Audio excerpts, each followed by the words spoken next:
Welcome to our channel. Today we how to withdraw email templates from Gmail with Grammarly Business Workflows easy tutorial step by step clearly.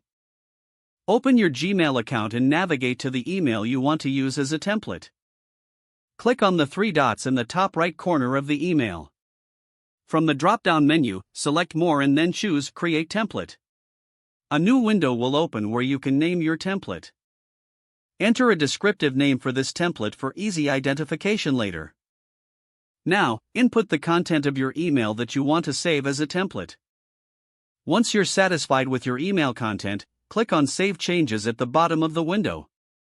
To enable Grammarly for your business workflows, make sure the Grammarly browser extension is installed and activated. Check that you're logged into your Grammarly business account. Now, return to your Gmail inbox and create a new email. You'll see the Grammarly icon in the lower right corner of the Compose window. Click on it to activate Grammarly. Grammarly will start checking your email content for grammar and style improvements in real time. When you're ready to use your email template, click on the three dots in the Compose window. Select Templates and choose your saved template from the list. Once the template is loaded, Grammarly will continue to assist you with any necessary corrections. Make any final adjustments to the email as needed.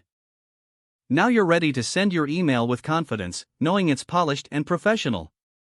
If the page does not load, refresh the browser or try again in a private or incognito window. Make sure you are using the correct email address, then retype it carefully to avoid small typos. If your password is not accepted, use the reset option and create a new strong password you can remember. Check your spam folder for verification or security emails, then complete any requested confirmation steps. Enable two-factor authentication if available to improve account security and reduce unauthorized access risk. After signing in, review your profile details so your contact information and settings are accurate and current. If you see an error message, note it down and try again after restarting your device and internet connection. Log out when you finish, especially on shared devices, to keep your account and payment information secure. If the page does not load, refresh the browser or try again in a private or incognito window. Make sure you are using the correct email address, then retype it carefully to avoid small typos.